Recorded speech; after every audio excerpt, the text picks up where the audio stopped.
Welcome to Beyond Words Presents. My name is Whitney Diffenderfer, and I am here with the wonderful Emma Mildon in person, which is quite the treat because she came all the way from New Zealand to be with us. So Emma, thank you so much for joining us. I just want to show everybody the amazing book that you wrote, The Soul Searcher's Handbook, a modern girl's guide to the New Age world. It's not even out yet. So these are some of the very first copies. It's not coming out until November 17th, right? Day after my birthday. Oh. I remember that now. And so what we wanted to do here today is talk about all of the amazing stuff that you have in here, because it really is exactly as the title says. It's a guide for a soul searcher. And I have lots of questions because there's little things in here that I've always faked like I understood. Yep. And I definitely don't. Face it until you make it. Exactly. Exactly. And you're here, so now I can make it. This is great. And for anybody watching, you can also send in your questions, and you can ask all your questions, because I'm sure you have tons of them about any of these topics that we're going to discuss. You can use the Google Hangouts app, or you can also use the hashtag BWPresents. So Emma, the first question that I have is, what classifies you as a soul searcher? It's a very broad question. Yeah, it is. And a soul searcher is, I like to say, a little tribe, a sense of belonging for anyone that is spiritually curious on whatever scale. So I call it the woo-woo scale. You can either be a yoga person, you maybe dabble in meditation and read the odd self-help book, or you could be full-blown, I use tea tree oil on my armpits, and I chime bells in the morning, whatever you're into. So a soul searcher, no matter where you sit on the scale, is someone that is spiritually exploring how to get more from life and how to live from a place of soul and heart and mindfulness.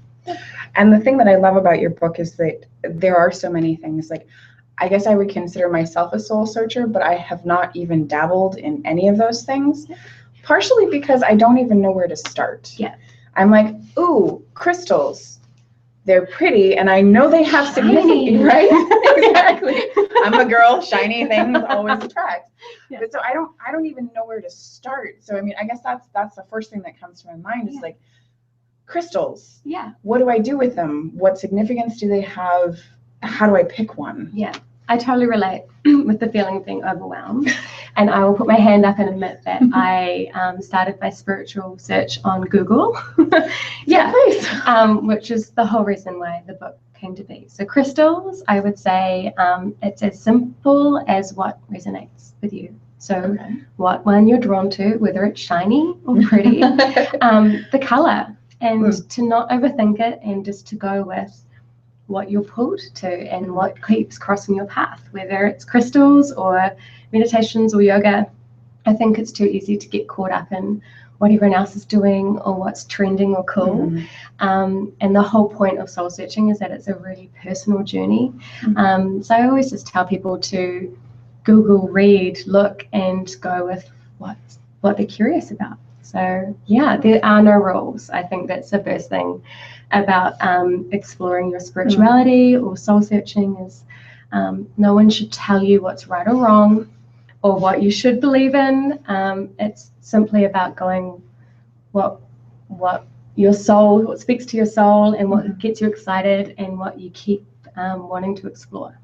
I love that. I love how you say that it's a personal thing, because a lot of the books that you see out there, especially because we're on crystals, I'm just going to use crystals as the example. It's like there's 5-inch thick books about crystals and how you pick them and how you interact with them and what you use them for and things like that. And I think that actually is part of my intimidation, because I see that and I'm like, I don't want to get into that. Yeah. I just think they're pretty. Yeah. And it's the same thing like with yoga. It's like you see all these yogis out there who are, rail thin, levitating on one hand in the middle of some behind their head. Exactly. And I'm like, I can't even begin to get there. And so it's like, I love the fact that you have that very personal, very gentle approach to it. Yeah. I like to call it like a realistic book for realistic spiritualists.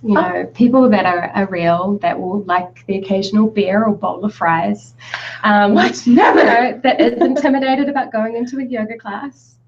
We all are. And so I think that's, it lists out every type of yoga and what to kind of expect, every type of meditation and what you might be in for. And yeah, it's basically like a menu, like a smorgasbord of spiritual treats, and just like anything in life, you order what you like and you ignore the rest. And yeah.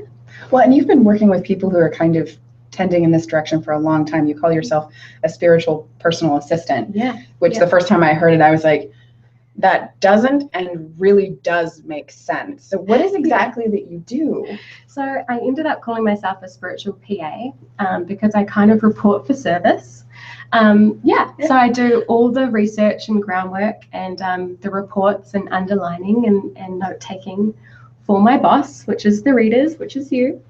And I think it's more about collaborating everything to make the reader's life as easy as possible. Like that's a job of a PA, right? Yeah, absolutely. To serve. And I think that was the best name for me, particularly in writing this book, because I've picked all the best apples for your fruit basket on your desk when you walk in the morning. And I've definitely stayed in that state of mind when I was writing it. So of all of the things that you did the research for and that you picked the apples for us, what was something that you were really excited to be able to share with people? Like maybe something that we've all like shied away from or something like that. I think something that got me out of my spiritual closet or comfort zone was doing a past life regression. So I was really skeptic. I'm like, ooh, scale, that's like really high. Yeah, and I said to Eli, you're not going to be able to hypnotize me because I am on to you. I know what I'm going to be alert and ready. Oh my God, that's exactly how I am. Yeah, and so I lied there kind of giggling to myself going, okay, let's try this. And I don't even really know what happened, but I definitely went somewhere. I could feel my body kind of shaking and he videotaped it for me and I was talking to him and he was asking me questions. And when he played it back, I was so gutted because I wasn't Elvis and I wasn't Cleopatra. I was like this grumpy Serbian man. I was a dick. I was a real dick. But I picked up on some of the lessons that I had learned from that life, and I was really struggling to give love and support people. And yeah, it was amazing. It was such a cool experience. And I think it was a reminder to me to stay open to all things and all experiences because you never quite know what you're going to get. So how did you like the idea of number one, even saying to myself, I want to do a past life regression, and then going to the extent of actually doing it, like it actually scares me. Like that's really what comes up for me because what if I do find out that I'm like a complete jerk in a past lifetime? Like you think of all those bad guys, right? Exactly. Please don't be that guy. What if I was like Hitler? Yeah, that's totally what I thought. That's I was worried. I was going into it thinking, oh no. But you know what?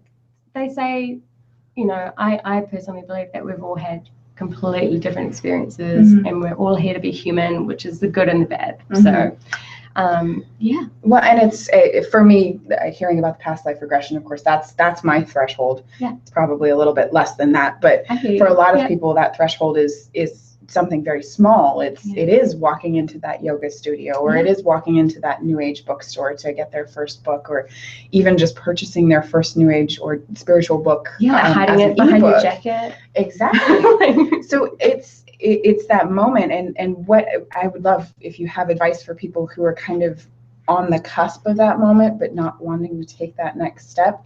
What would you say to them? I would say if you're feeling like spirituality is a taboo and there's no one you can really ask, I totally get it. There's things that you think everyone's expected to just know, which, there's so many of those. Go into the privacy, I say privacy, of Google and, visit my website, spiritualpa.com. There's all different channels for all different sorts of searches, so you can watch videos, look at different products. You can, I've got a long list of recommended books of all different styles and on all different topics. And I think once you start exploring, something will keep following you. You'll keep getting curious. And once you take that first step out of your spiritual comfort zone, you'll realize actually how unscary it is. Like for me, I call it the spiritual closet because I really did.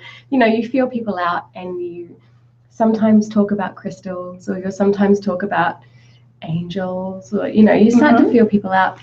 And I definitely still adapt. I wouldn't just walk up to someone on the street and be like, "You've got a banging aura." Wow. You know, like I might get a high five in the face.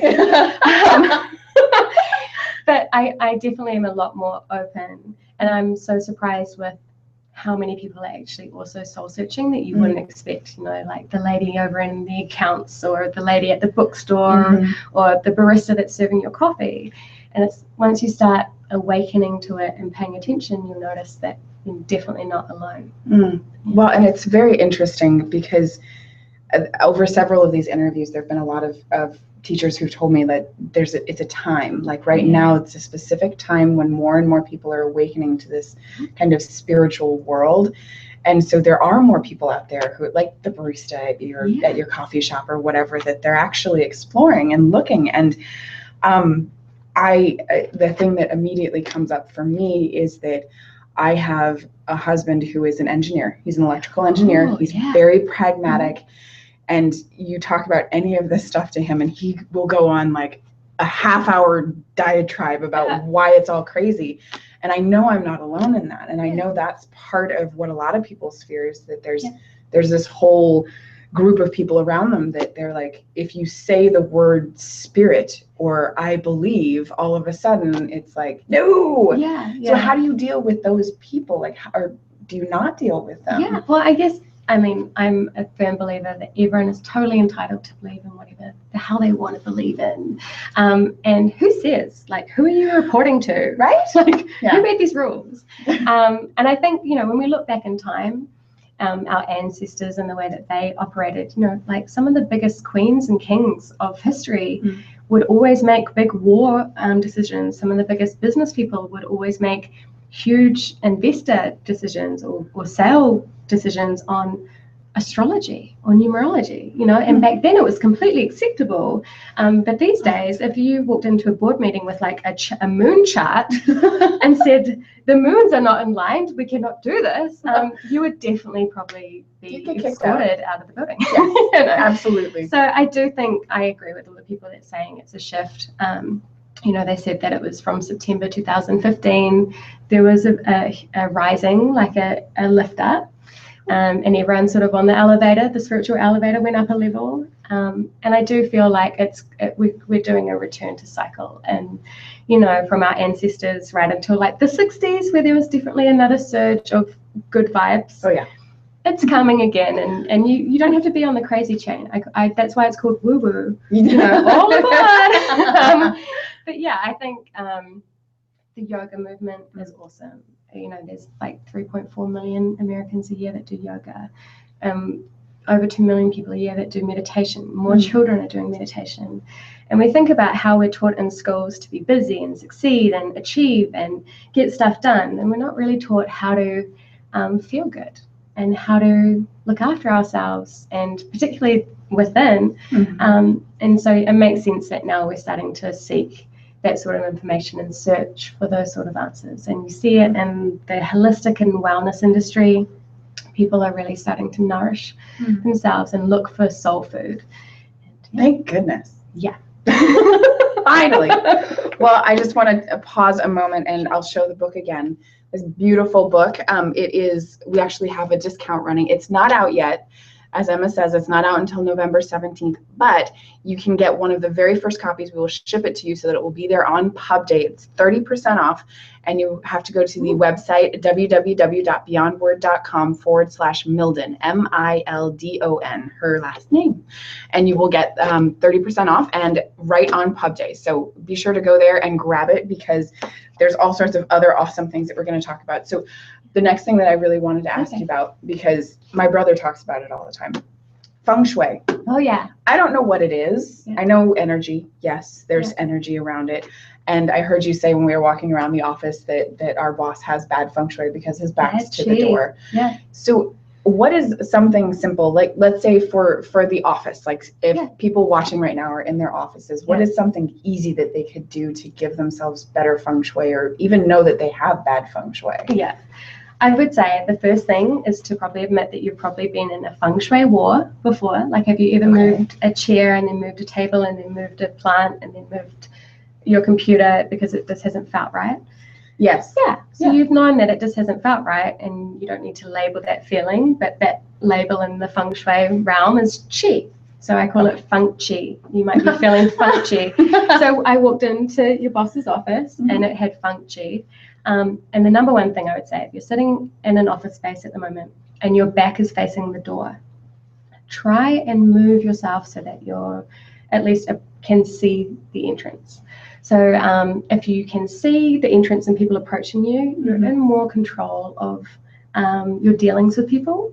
When people enter and maybe aren't welcome into your space, it's simple and very powerful and very easy and not woo-woo. You just move your chair. Yeah, well, it just logically makes sense too, so that you can see people approaching and are not surprised and in a weird headspace when they come. Totally.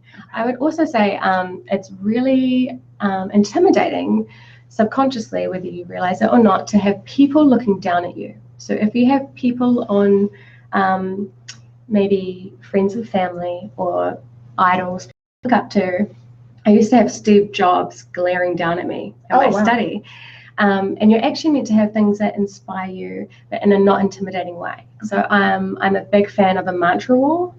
So have sayings or beautiful pictures or inspiring images that are going to help, get you amped about work. Well, and I guess my first question about that is because so many workspaces nowadays, like the modern way of working is that you don't actually have a desk space and that you kind of move wherever you want to move. Is there something that you could do in that realm that would help with Feng Shui too? I would recommend a tiger eye crystal. So tiger eyes are great for business. They create and help you attract abundance, which is always a good thing. Yes. And they also help ground you. So I actually have a tiger eye in my right side of my bra right now. Oh, yeah. Okay. Just in case you wanted to know. And they help basically center you and keep you focused, particularly if you have a roaming desk or you're on a move. Maybe you're a rep and you're in your car a lot or traveling a lot. A tiger eye on you, whether it's even just in your handbag or if we were in your bra or by your computer, is going to help you get that sense of, just calming, grounded. And abundance. Yeah, abundance, right? Very cool. Yeah. Does it matter how close the crystal is to you? I don't think so. No, I don't think so at all. I mean, people say it's great to hold it and feel the energy, but you know what works best for you, right? And you're the only one that can make rules for yourself. So that's just weird. If it works where it's like hidden in a plant by your desk, that's cool. If it's out public by your desk, that's great. If it's on your forehead while you lie down under your desk and meditate, that's cool. Whatever. We're in Portland. There are probably a couple of offices that would be totally fine with that, actually. Okay. So is there something, and this is purely just popping into my head right now, is there something that you can do to feng shui your computer? Yeah. Like I'm thinking about my completely chaotic computer that I am going to go back to once our interview is over. And it's like 15 windows are open. There's icons scattered all over the desktop. Yeah. And I know that probably doesn't help. They say that anything you want to attract in your life, you put on the left side of your room, your bedroom.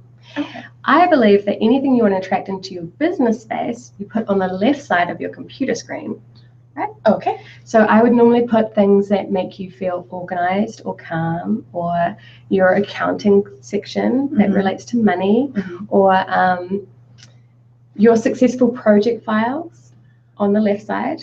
I shouldn't have one of those at all.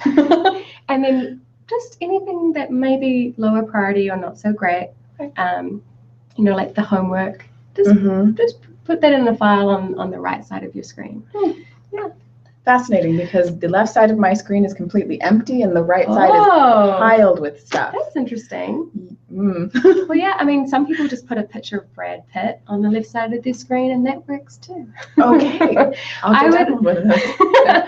would also recommend, I just brought one just like last week. It's a USB plug-in Himalayan salt lamp. Oh. And they are amazing for sucking up all the energy from your screen into the light and neutralizing the space. So, for example, if you're on your phone just before you fall fall asleep.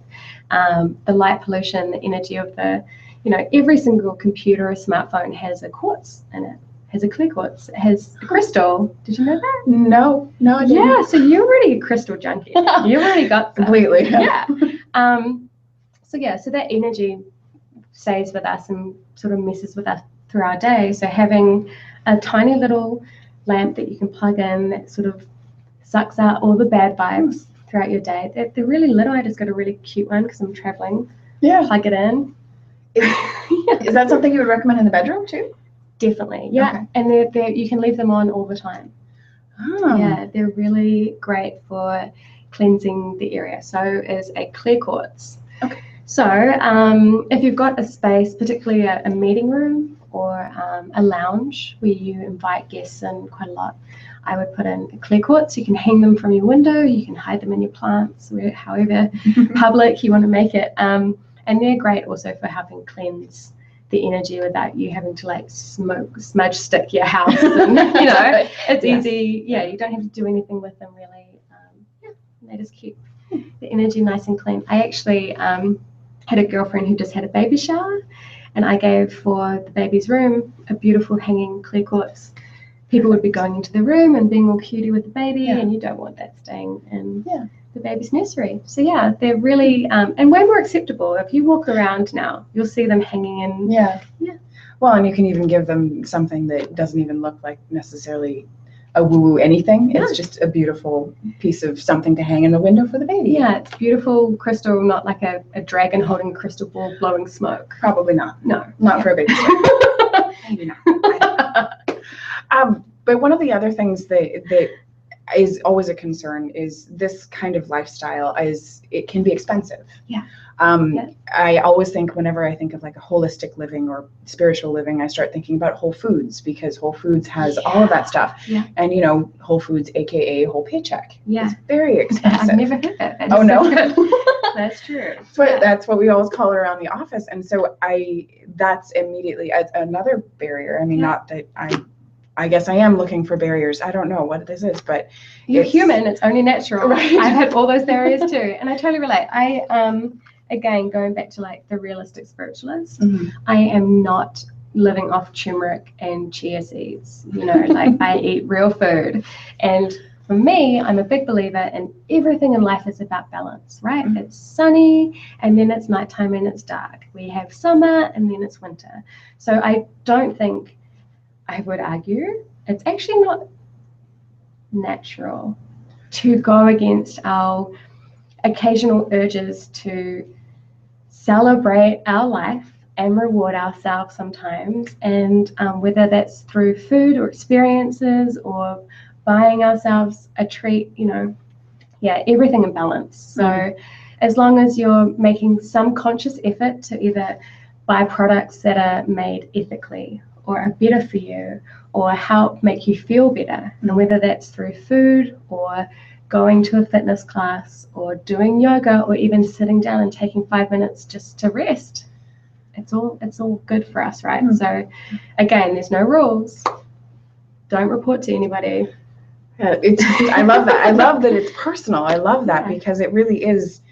It does feel like a world that comes with a lot of rules. Yeah, and which that is like what a load of crap. No way. Like, sorry about it, but it's and in this day and age, there's stress, there's traffic jams, there's infinite videos of cats on the internet. Like there's so much to deal with in life, and I just don't think it's realistic for us to believe that we can live a life, and that's added pressure on us too. So no, it's about making little changes and having tools. Like I said before about how we're taught to be busy, and the Soul Searchers Handbook especially gives you a few simple tools, whether it's 1 or 5 or 500, that you can add in to a real life without having to break your bank or break your back at yoga class. Easy, simple, and it's the way it should be. That's fantastic. Well, and so when you wrote this book, because it is divided into lots of different things, I just flipped to the page that's about music, and that automatically like triggers a whole bunch of things in my brain. It's like it's the chanting and I don't even know how to describe it, but just like the humming, the mystical things in the background that you can't listen to without feeling like you're going crazy a little bit, taking lots and lots of steps on the woo-woo scale. Yeah. But it's like you address lots of different aspects. So how do you intend people to use your book? Well, I think speaking of music and how to use my book, I would relate it to like forget wind chimes and orca cries and chimes and Tibetan sound bowls. Yes. Forget Enya and monk chanting and think about I was listening to another author write about how he starts his day every day happy, like wake up happy. And he was saying that one of his music that helps him connect with his soul and raise his energy is to wake up to Lovely Day. What is that? Lovely day, lovely day. I don't know that one, but that sounds awesome. Lovely day. It pretty much repeats that 50 million times. Okay. Which I would find incredibly annoying. But for him, it works. Yeah. So music, particularly raising your vibe, you think of it as you're in the car and you're driving, or you're on a bus listening to your iPod, and whatever song, if I'm listening to Coldplay, I'm going to feel really bummed. I'm going to be like thinking about that guy. Or that cheeseburger I just ate and how bad I feel about it, rather than listening to Bruno or Taylor Swift, and it raises your energy. So I actually have a playlist that's like, my, soul sanity playlist. Yeah. And I listen to it because it's all songs and lyrics that make me feel better. And it's not, quiet humming and beautiful lyrical piano and all that. It's normal music that makes me feel good, that speaks to my soul. And that's the whole point of being a new age spiritualist, is that you don't have to be out in your backyard going, you can, with bluebirds flying around you.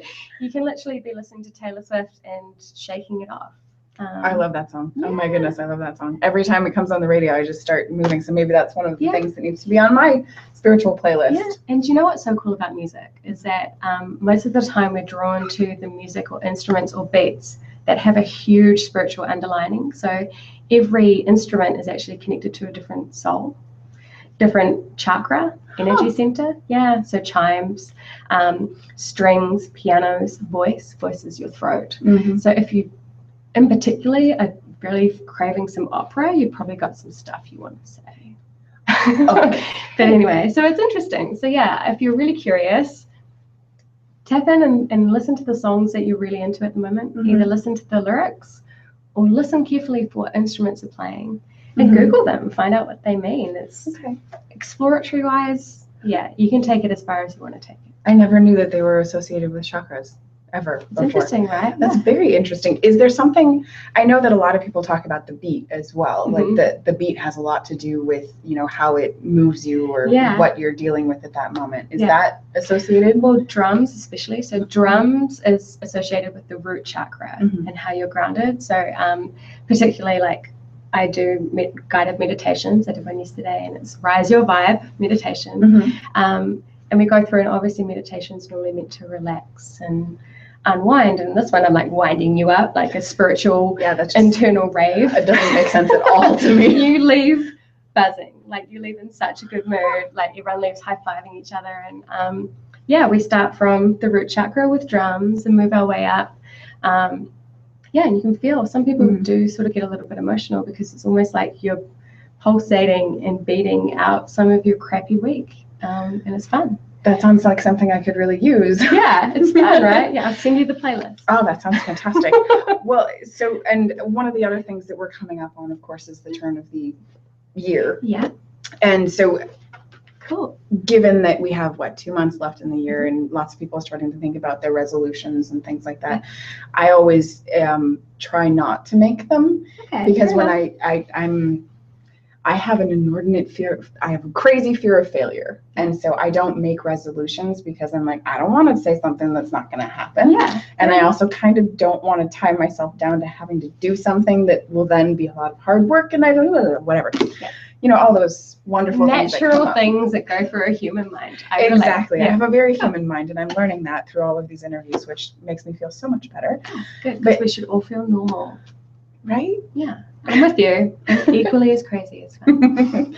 Crazy is normal. I Yeah. love that. So if I were to make a soul-centered resolution that I could actually perhaps fulfill on Yeah. and actually make, let's just start with that. Yeah.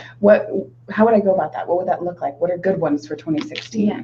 Well, first, I feel like if you were making a resolution for your soul, rather than a resolution for your wallet or your waistline, you're already ahead. See, that I have such a hard time with that because those are the two things that I always make resolutions. Same here. Try. Yeah, same here. Yeah.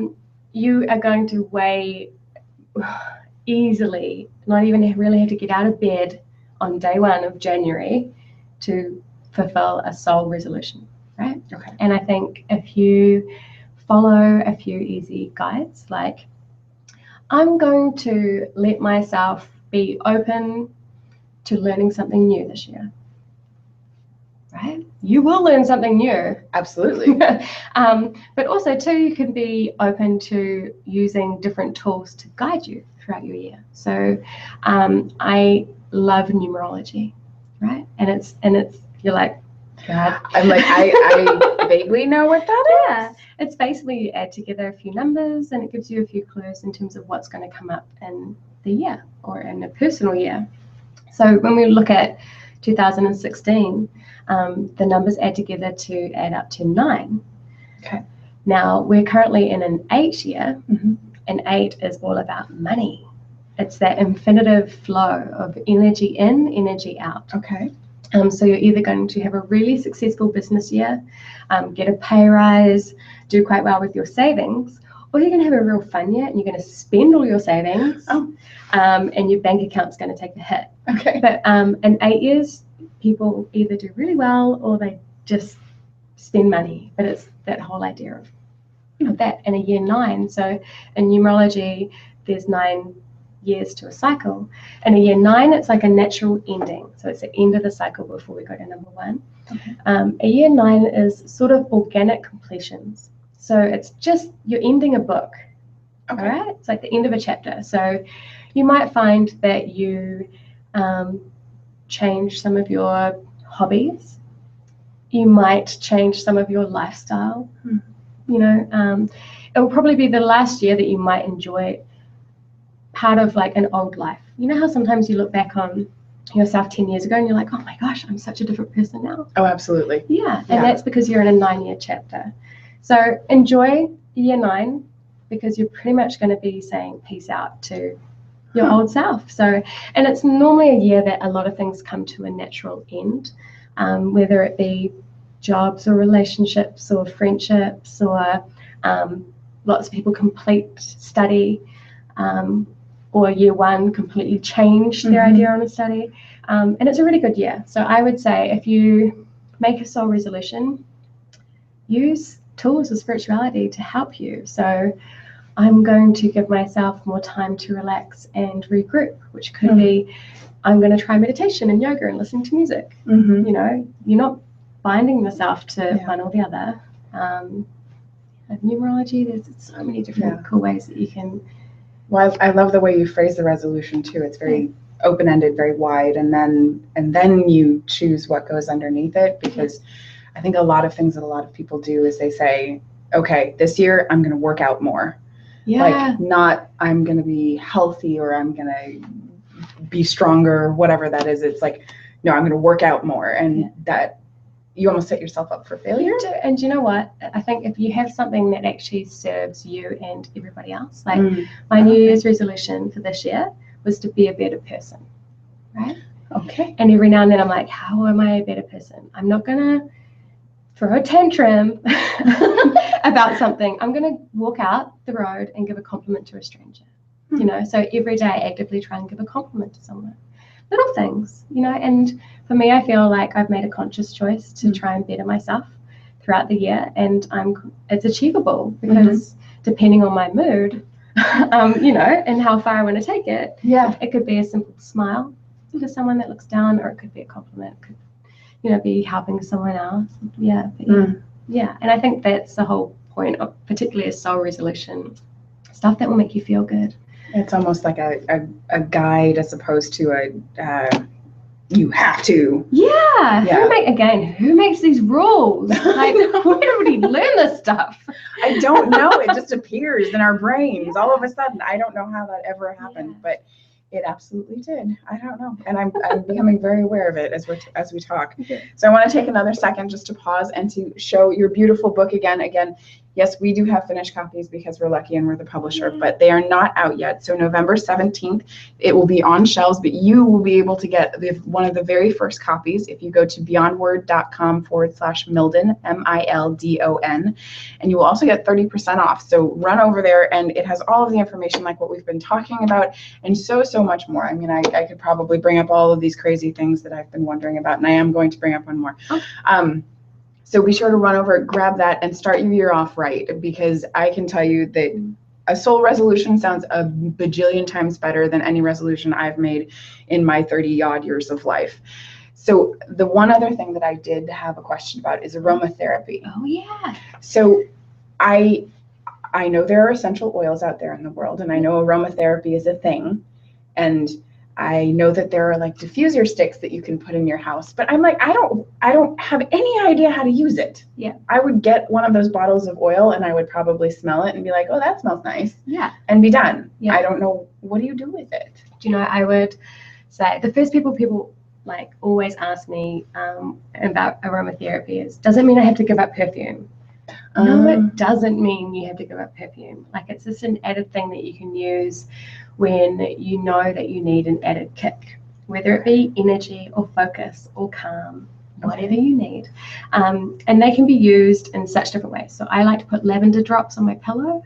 It's amazing, right? You have to do nothing. You just stick your face in it and you're doing it. That is a spiritual life hack. I like to put them drops in my bath. Okay. Same thing. You leave feeling great. The cool thing about the day and age that we live in is that we don't even need to really buy the really expensive little oils, because there's so many natural, organic, essential oil infused products like soaps and body washes and body lotions that basically can be on us all the time. So I would say, if you're feeling really stressed out, lavender is always a good one. If you're going through a breakup, rose, help your heart and give you some romance, nourish yourself. If you're really stressed out, got low energy, citrus and the fresh smelling fruity, like pine sol. Yeah, like pine sol.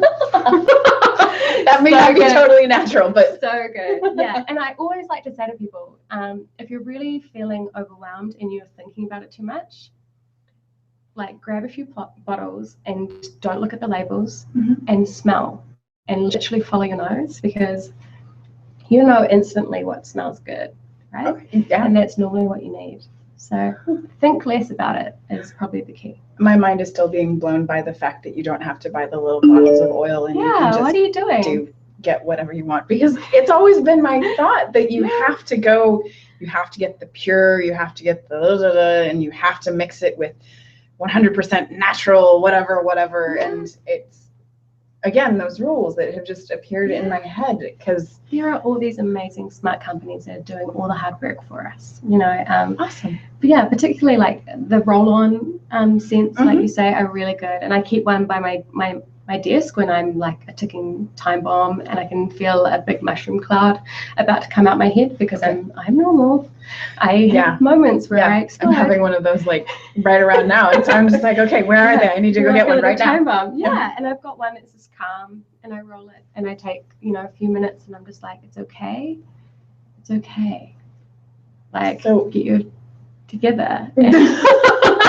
And just carry on, because the world is going to keep going, and it's not the end of the world. Yeah. And same thing, like, companies do great little roll-ons, and they're $6. They're not expensive. Keep them in your handbag, and so it's just about the smell. It's not like there's not a thing that I have to get. I don't think so. This is still blowing my mind, if you can't tell. I just think, again, like, the rules, and it's totally, I mean, I would totally love the idea of everyone making their own organic lavender, thyme, and basil spray for their room. But you know, we're all busy. We've all got jobs. So yeah, if you're in the supermarket and you notice that something's a natural, organic, locally produced product with a nice essential oil that resonates with you, bingo, use it. You know. Maybe that's what I'll do on my lunch break. Yeah, I think you should. So when you just said, you know, avoiding the mushroom cloud of crazy, would that be lavender as well? Yeah, lavender is the business. Admittedly, it does help you sleep. So, yeah, maybe don't kick off with your day with some lavender because you're probably very tired. Okay. Yeah. So, the best thing to do too is if you are feeling like you need some de-stress, Google aromatherapy to de-stress. Make a note of a few, and then the next time you go to the supermarket, you'll remember. You'll go, oh, you know, I that one would work. You can slowly teach yourself over time, and yeah, Google Guru, I call it, is a really good little helper because it doesn't judge. You can ask it anything, and yeah, it helps. Okay, so does it still help if it's not like supernatural and all of that stuff? I would say the more natural, the better. Yes. Definitely. But, you know, you can only work with what you can work with. And you'll resonate to what's going to work for you. If you get a headache, that's normally a sign that it's either not good quality or it's probably not great for you. So, yeah, you know, if you get a rash, definitely something really a good thing. If you have a bath and you come out all spotty, then probably something you should not be using. Yeah. Okay. But I think these days too, you'll find 90% of them are natural. Like, yeah. So. Oh, fantastic. Well, and okay, so then you mentioned the perfume. So do you use aromatherapy? Like, do you put it on you? I say aromatherapy like it's like a thing. I'm weird. Do you use those things? Like if you have an oil, do you put it on you? I do, yeah, depending on my day. Like if I'm normal, so I still use perfume. I love it. I do like the token spray and walk through. Yeah, I love your perfume that you're wearing. Thank you. Yeah, but the other day I was really nervous. I was doing a talk, and like any human, I was anxious. And I just rolled some essential oils up my palms and on my pulses. And I knew that before I was about to go do my talk, I could rub and smell it, and it would be like on tap aromatherapy. Yeah. So you just put it right here? Yeah, on your pulses or clavicles or And just a little bit. Just a dab, just a drop. Okay. Yeah, you don't want to be that person. I'm asking these questions that I have, and that again, what I love about your book, it's like it answers those questions, like the super basic questions that people don't ask because it's almost embarrassing to ask because you should know. Yeah, who says? But I totally relate. And same thing. So in the book, it tells you of all my spiritual fails and the time that I did put too much essential oil on, or I thought that I had to go natural and I stopped wearing deodorant. Yeah, that resulted in an intervention of people being like, yo, you stink. It's not a good aromatherapy vibe. You're not resonating love. So I've failed for you, so you don't have to. Thank you. You're I welcome. very much appreciate that. I'm like your spiritual crash test dummy. I never thought I needed one, but now I'm like, thank goodness we have it. That's fantastic. Well, I will hold it one more time and just show everyone, make sure you can see it, and you can see Emma here in the picture as well. Her brand new book, November 17th, coming out. It is apparently your spiritual crash test dummy and your spiritual guide and all of those wonderful things all mixed into one. And again, it is 30% off on our website at www.beyondword.com/Mildon, Mildon. Run over there, grab it. You'll get it on November 17th. You will be able to make your soul resolution for next year, and it'll be phenomenal. And I'm sure there's a million other things in here that we haven't even talked about. So run over, grab the book, and I'm so thrilled that you got to be here too. Thank you from for having halfway me. Across the world. You are so much fun. I've had fun. Thank you. So are you. It's been wonderful. I've learned so much. I'm so excited now. I can actually move forward with things. And I hope everybody out there feels the same. And if you do have questions or anything like that, be sure to go to Emma's website. Again, it's spiritualpa.com. Run over there, watch her videos, find out all the wonderful products that she has on her site. And so I think that's about it. I'm sure there's more that I could talk to you about. I could talk to you for hours. But Likewise. thank you so much for joining us, and we'll see you again on our next show. And thank you, Emma. Bye, guys. Thank you.